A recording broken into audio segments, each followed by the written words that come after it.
continue cloning. Well, remember, the Caucasoid was supposed to have maybe 1,000 to 2,000 year cycle. It's up. Oh, it is up. It's up. And the thing is that he has to escape. In my book, The Wounded Womb, I talked about him finding a way to escape back into the gene pool that can transit from this lockdown paradigm. And the only gene pool that can get out of this paradigm is the black woman's womb.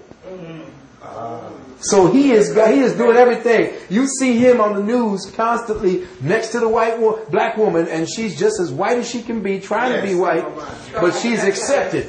But he knows, and he is telling you in all the commercials, he's telling you in everything in the movies where you need to put your seed.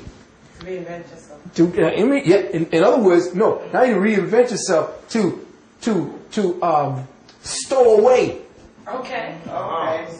To stow away into the boat of Ra, which is within the womb of the black woman, the melanated woman. He will stow away so that he will show up somewhere down the line as a consciousness, because he can't exist in the cosmic framework anymore. If you read the Nubian, what is that? The Nubian, what is that called again? There was a set of tapes that came out called the Nubian Codes or the Nubian something. But in the Nubian, you know what I'm saying? I'm talking about. Well, in this Nubian framework, in these Nubian tapes, they speak about the fact that if you, as a species consciousness, as a collective species type, were to participate in genocide, your species strain would disappear within the cosmic continuum. So the Japanese, in the next 20 to 50 years, will only have about 20 or 30,000 of their own represented. So they're going to disappear too. But, yes. But in the Eurocentric framework, to mate with the black woman, he must kill off the black man, mate with the black woman, kill off the black man. So you need to speak to that too. Well, what he has to do. The sisters are going along with it. Yes, they are. But again, remember, and this is no aspersion to the feminine principle, because we have a very intelligent or very studied female class amongst us, and they take what they have studied in school and factor that into what they believe to be reality. But the female mind is a support mechanism. It is not an initiating mechanism. It is the necessity for the soil. A soil supports the growth. The female is the earth. She is the soil of all creation throughout all existence. Thus, she is a support mechanism to all that is life. You cannot take her and put her into a managerial position to create situations where you solve problems and dynamics that needs mathematical logic and so forth, because she doesn't function that way. She wasn't made to be functioning that way. That's the masculine principle. But when you take her and put her into that and force her to study that and change her nature, that's the secret. Change the female nature from one who supports and use her unconditional love matrix as a way to accept anything, like homosexuality, is mostly, reason for that is because women have been given more power. And the reason why homosexuals, males especially, can come in so fervently and be so out is because the females have been given the power to say yes or no, or I'll accept it or I won't. But their nature to accept all, like, you got the butt ugly child, well, that's my baby, I love my baby, and he's a little deformed, but I'm going to love, that's your own, that's who you are. No matter what kind of seed you put into a soil, if that seed is deficient, that soil will give whatever it is that's in that seed will be allowed to grow. But when the male comes along, he'll chop that shit off and throw it away or burn it. The male has that unfeeling capacity to say no, hell no, no. And that's what the females abdicate to if you have a good man. If the man ain't nuts and crazy and stupid like he is today. What happens is you defer, and this is the secret of the relationship.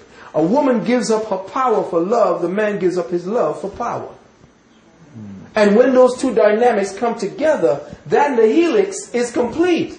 But if you don't give up power, sister, nothing gets done, because the male's whole nature is to seek power. So he's going to be constantly at odds with you. So what happens now, the Caucasoid, knowing the psychology and the nature of man and woman, would use the black female, take her out of the home, and make it so that her man can't take care of her. Because he's insane. He has been spoiled. He is doing all kind of crazy shit with himself from the time he's young. And he is taught that he is the criminal. He has to do this, blah, blah, blah. Take away his ability to lead. Put movies out there, especially if you go there today, you look today on your television at your sitcoms, and every man there is some kind of castrated jackass with the woman ruling the house. Nowhere have you seen a black man in leadership. Even Cosby, with his idiotic self, was pussy whipped by his what do you call it? You know, what's she gonna say? Oh my God, what's she gonna say?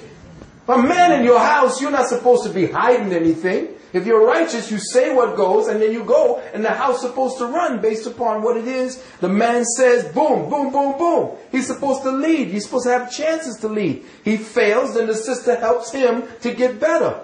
But if she is doing the leading and he's following, she don't respect that. No woman respects a man who don't know how to be a man.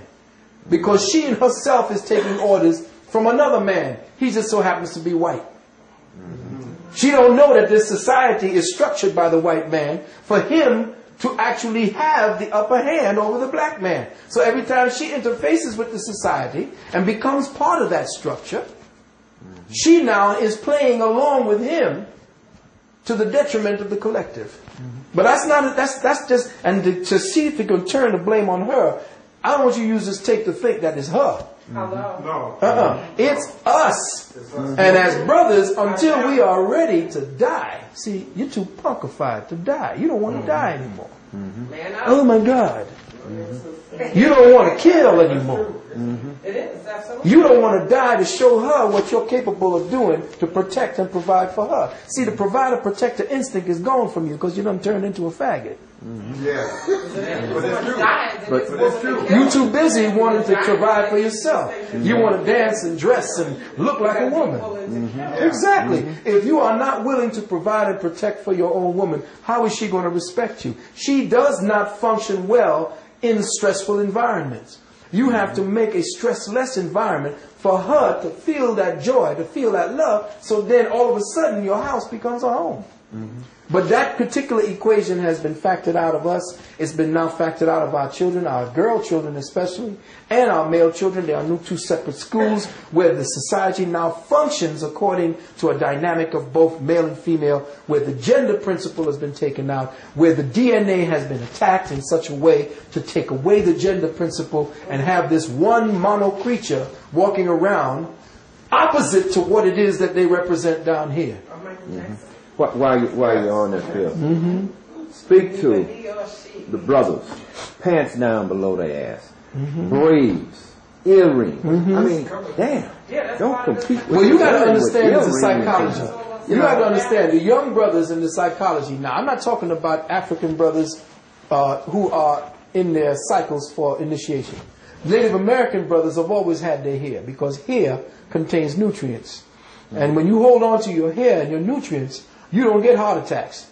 No, I'm talking about. No, I'm saying braids, bows, and braids. No. I'm saying, let me just get that straight. So, because the long hair on our young, the long hair on our young brothers is a sign of rites of passage. The Maasai's hair, back into So, the self, that hair is them trying to find their way back to that place where they had that initiation. Now, them wrapping it up and dressing like a female is something different.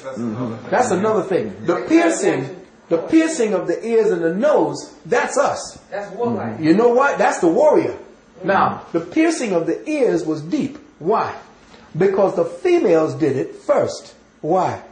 Because during the time when the atmosphere of the planet was in turmoil, the psychic senses were down. If you turn your ears upside down, you have the shape of an embryo. And this is the head.